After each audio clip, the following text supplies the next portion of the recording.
You know, death has a way of marking time. I was about 9 years old when I felt that shift. My granddad had been getting weaker and our visits had slowed down going to see him.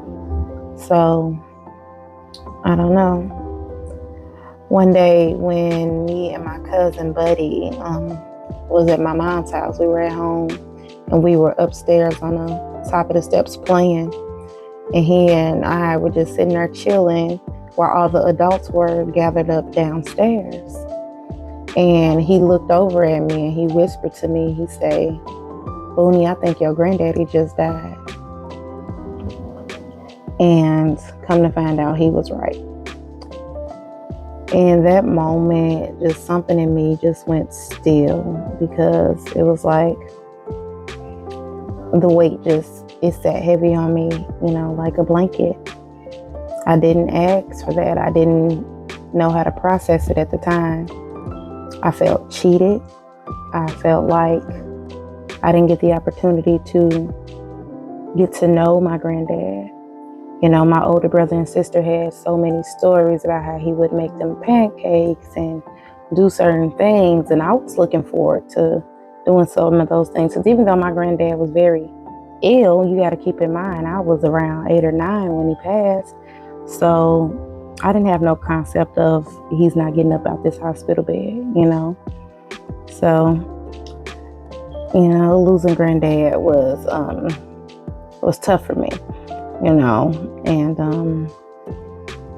I'm grateful for the time I did have with him though, because I felt his heart. I felt him, his love. He was so funny, and I see a lot of his personalities in myself and in my girls and their wit, the way they crack jokes and the way they love. So I'm grateful for the time I had with him.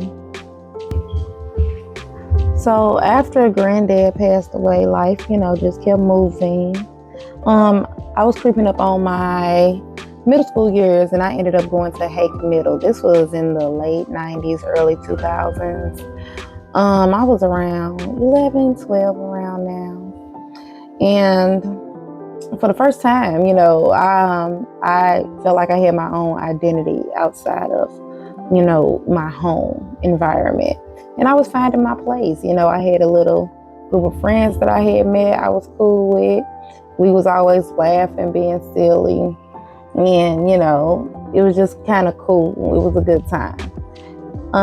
It was a little tricky though, because the person I was at school was not the person I was allowed to be at home.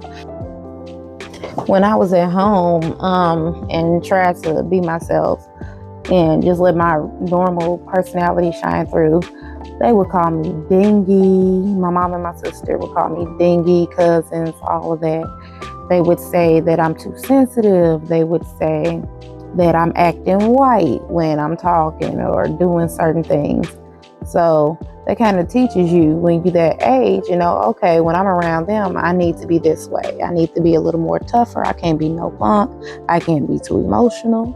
And that's how I learned to kind of code switch when it came to my own family. That's when I started really noticing the adults around me, their habits and their contradictions. My mom's husband was super predictable.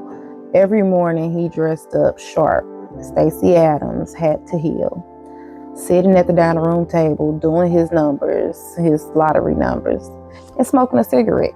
That was his routine. So I would get up for school, get myself together in the morning. I'd come downstairs and he'd be sitting at the dining room table with like binders and journals of numbers, doing his lottery, smoking him a cigarette. So that was his routine. And by the time I got home from school, the same man would be sitting on the porch drinking some Canadian Mist, glass after glass. And when he was drinking, we knew to just stay out the way. So 9 times out of 10, when me and my sister got home from school, me and her either would go upstairs and hang out up there until mama got home and do our own thing, or sometimes she would walk me up to the shopping center or whatever, and we get Chinese food or go walk around Schnucks and get snacks, anything to not be cooped up in the house with him while he getting drunk, because he would more than likely find a reason to stir some stuff up, and it would lead to somebody getting their butt whooped by the end of the night. Now, majority of the time when Mama came home from work, everything would, the tension in the house would lift. She would come home, she would either start cooking. As long as the house was clean, she ain't had no smoke for us. House clean, homework, she ain't had no smoke for us. So we knew what we had to do. And she would either start cooking or she would come home with something we couldn't eat before we get ready for bed and stuff. So that was cool. And then on the weekends, we all would look forward to going over Granny house, because that's when all the cousins linked up. We would stay up, playing hide and seek, telling stories, eating snacks and stuff. It was, how cousins do. Piled up, too many of us in the same space, just having a good time. So those nights was like lit. I have so many stories and laughs from when we just was all piled up in my granny living room or upstairs in one of their bedrooms, just laughing and talking and having a good time. Man, yeah, those was good times. But life has a funny way of working things out, because my safe space has always been my granny house. Like, that's where I feel like I could just take off all my armor. So I remember one day I was over my granny house. I had gotten in trouble at home, and I was just hanging out over grandma's house. And I had picked up the phone and called my dad. And I remember being on the phone to him, just venting and, just talking to my dad, And I was like, Dad, I wish I lived with you. And before I could say anything else, I heard another voice cut in on the line. You know how back in the day you on the landline. Well, y'all, I don't know who the audience is right now, but on the landline you could just pick up the other phone in the house and listen in to the conversation. So as I'm telling my dad I wish I lived with him, my auntie Shara cut in on the line, and she like, little girl, I'm telling your mama. And she did. She told my mama, and my mom told her husband, and I got a whooping that night.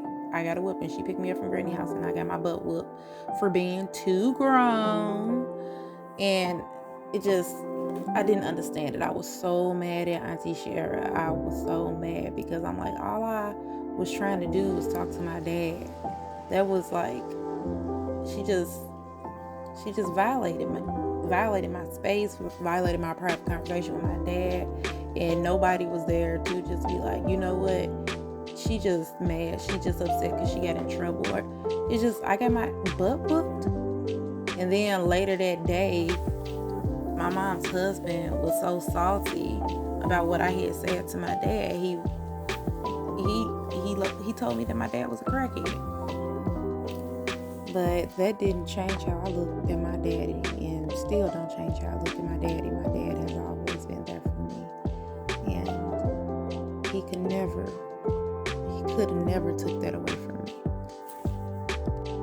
Even back then, I was able to realize the contradiction of this man telling me and judging my father for having an addiction when I lived with him and actually experienced the results and the trauma from his addiction every day. I couldn't believe it. I'm like, I'm sitting here watching you drink every day and make everybody around you miserable, and you gonna tell me what you think my daddy is? So it never changed how I view my dad. And I'm proud to say that my dad has been clean for, I want to say 15, 20 plus years, but don't quote me on that. But he's been doing excellent. And I never looked at him differently because of his addiction.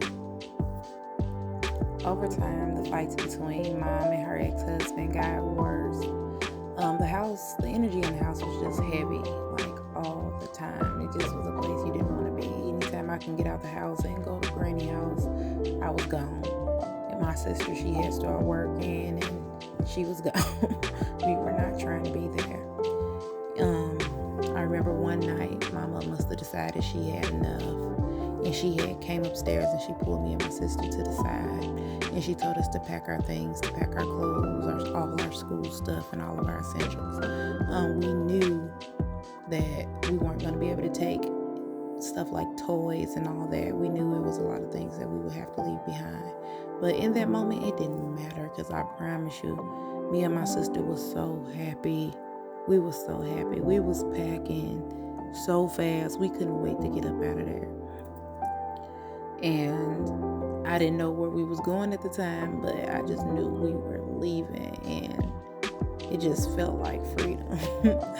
The next morning, I remember us loading the U-Haul. It was parked out in front of the house, and he sat at the table in the dining room, and then he came out onto the porch, and he just was sitting there crying. And I didn't know how to process that for real, because I'm like, this man had raised so much hell. He didn't, yelled and made everybody miserable with his drinking and his bad temper, and now he's sitting here quietly crying while we leave. Like, I don't know if I had pity for him or if I was confused or whatever the case may be. I know I was relieved that we were gone, that we were free from him and all that came along with it. That night, we pulled up to my Aunt Shara's house with everything that we had packed up from home. And as much as I was happy to get away from him, as much as I was happy to leave that place, I couldn't help but to think, why didn't we just go to Granny house? But I will say that move did mark something in me, because it taught me that freedom does not always come easy, and that sometimes the people who cause the most pain are carrying their own kind of sadness. And it reminded me that I can survive change, even when I don't understand it, because I'm standing here telling you my story today.